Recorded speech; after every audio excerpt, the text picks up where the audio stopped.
Hi అండి, నేను మీ బుల్లబ్బాయి from Bhimavaram. ఈరోజు మనం మన భీమవరంలోనే చాలా విశిష్ట గల శివాలయంకి అయితే వచ్చామయ్యా.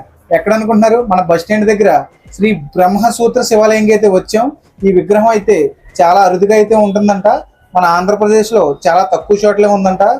మన భీమవరం బస్ స్టాండ్ దగ్గర ఒకటి, అలాగే తణుకు దగ్గర తేతల్లో అయితే ఒకటి ఉందంట మయ్య. మనం అయితే ఈరోజు ఈ స్వామివారిని దర్శించుకోవడానికి వచ్చాం. అలాగే ఈ స్థల పురాణం ఏంటి అనేది కూడా ఒకసారి మన పంతులు గారి మాటలు అయితే విందాం.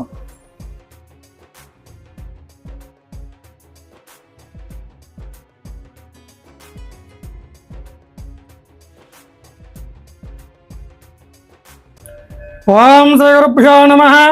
శ్రీ మహాగణాధిపతయే నమః. నమః శివాభ్యాం నవయవ్వనాభ్యాం పరస్పరాశిష్టపుర్ధరాభ్యాం నగేంద్రకన్యావశకేతనాభ్యాం నమో నమః శంకర పార్వతీభ్యాం. మన ఈ ఆలయం పశ్చిమ గోదావరి జిల్లా భీమవరం కొత్త బస్ స్టాండ్ వద్ద అతి సమీపాన్ని ఉన్నదండి. ఈ ఆలయం మెంటేవారి పూర్వీకులచే 1947లో ఆలయం నిర్మించారండి. అప్పటి నుంచి కూడా ఈ ఆలయంలో విశేషంగా పూజల కార్యక్రమాలు జరుగుతున్నాయి. అలాగే ఈ ఆలయంలో ఉన్న స్వామివారికి బ్రహ్మసూత్రం ఉన్నదండి. బ్రహ్మసూత్రం అనగా బ్రహ్మ విష్ణు మహేశ తత్వంతో బ్రహ్మతత్వం భూతత్వంలో ఉంటూ విష్ణుతత్వం మధ్యలో ఉంటూ మన శివతత్వం పైకి కనిపిస్తుందన్నమాట. మనం ఎంతో పూర్వజన్మ సుకృతం ఉంటే కానీ ఈ ఆలయానికి రాలేమండి. అలాగే ఈ ఆలయంలో ఒకే చోట శివ పరివారం అంతా ఉంటుందండి. గణపతి కుమారస్వామి, సుబ్రహ్మణ్య స్వామి, అలాగే శివయ్య పక్కనే పార్వతీ అమ్మవారు కూడా ఉంటారు. ఈ పరివారంతో ఒకే చోట ఉండడం, అలాగే పార్వతీ సమేత సోమేశ్వర స్వామి వారికి బ్రహ్మసూత్రం కలిగి ఉండడం మూల విశేషం. ఈ ఆలయంలో ఒక్కసారి వస్తే ఎన్నో వేల సార్లు వచ్చిన ఫలితం వస్తుంది. అలాగే ఈ ఆలయంలో 11 స్వామివారికి చాలా విశేషం. ఎవరైతే 11 స్వామివారు దర్శించి 11 ప్రదక్షిణాలు చేస్తారో వారి కోరికలు తప్పనిసరిగా స్వామివారు నెరవేరుస్తున్నారు. భక్తులు గమనించి స్వామివారు దర్శించి స్వామి అనుగ్రహం పొందుకోరుచున్నాం. అలాగే అమావాస్య ముందు వచ్చే త్రయోదశి రోజున ఈ ఆలయంలో ప్రదోష నందీశ్వర అభిషేకం జరుగుతుంది. ఈ నందీశ్వర అభిషేకం చేయించుకోవడం వల్ల జాతకంలో కంటికి కనిపించే దోషాలు, కంటికి కనిపించిన దోషాలు కూడా నివృత్తి అవుతాయి. చాలా విశేషంగా చుట్టుపక్కల ఎక్కడా కూడా ఈ నందీశ్వర అభిషేకం జరగట్లేదు. ఈ ఆలయంలో ఒకచోట జరుగుతుంది. కావున భక్తులందరూ ఈ నందీశ్వర అభిషేకం కూడా తిలకించి నందీశ్వర అభిషేకంలో పాల్గొని నందీశ్వర అనుగ్రహం పొంది కోరుచున్నాం. అలాగే ఈ ఆలయంలో ప్రతి సోమవారం కూడా విశేషంగా అన్నదానం జరుగుతుంది. అన్నదానంలో కూడా అన్నదానం చాలా విశేషం అన్నమాట. ఈ ఆలయంలో అన్నశాంతి కూడా జరుగుతుంది. కావున ఈ ఆలయం గురించి ప్రతి ఒక్కరు తెలుసుకుని పునీతులు కావాల్సిన కోరుచున్నాం. సర్వే జనా సుఖినో భవంతు, సమస్త సన్మంగళాని భవంతు. సభాయే నమః.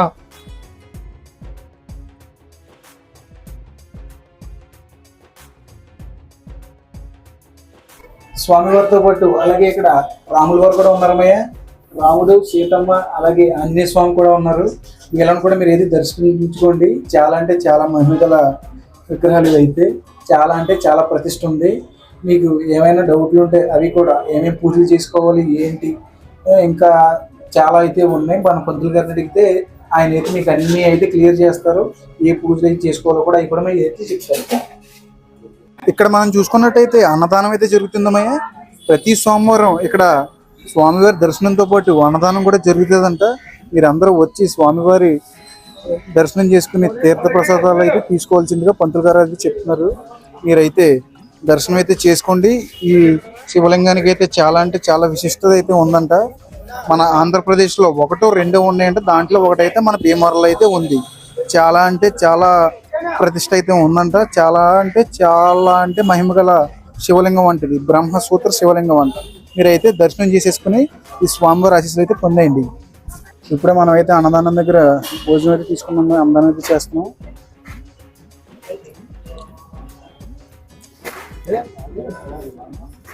మీరు స్వామివారి దర్శనంతో పాటు ఇక్కడ అన్నదానం కూడా జరుగుతుంది. అన్నదానం చేసి అయితే వెళ్ళండి. మీరైతే పంతులు గారి మాటల్లో అయితే ఈ ఆలయ విశిష్టత, ప్రాధాన్యత మొత్తం ఎక్కడెక్కడ ఉన్నది ఆలయం అనేది అయితే చెప్పారు కదమ్మయ్య. ఈ శివాలయం ప్రత్యేకత అయితే చాలా అంటే చాలా ఉన్నతమైనది. ఇదైతే శ్రీ బ్రహ్మసూత్ర శివాలయం అంట. మన ఆంధ్రప్రదేశ్లో కేవలం 2, 3 ఉన్నాయంట. ఒకటైతే మన భీమవరంలో ఉంది, ఇంకోటి అయితే మన తణుకు దగ్గర తేతల్లో అయితే ఉందంట. ఇదైతే చాలా అంటే చాలా ప్రముఖమైన ప్రాధాన్యమైన ఆలయం. మీరు అందరూ ఒక్కసారి ఈ స్వామిని దర్శించుకుని అలాగే ఇక్కడ అన్నప్రసాదం కూడా జరుగుతుంది. అది కూడా మీరు తిలకించి స్వామివారి ఆశీస్సులు పొంది ఇంటికైతే వెళ్తారని కోరుకుంటూ ఈ వీడియో అయితే ఎక్కడితో ఎండ్ చేసేస్తున్నాను. మళ్ళీ రేపు పొద్దున్న 8 ఇంకో బ్లాగ్ లో కలుద్దాం. అప్పటి వరకు ఉంటాను మరి. నేను మీ Bullabbai from Bhimavaram, signing off.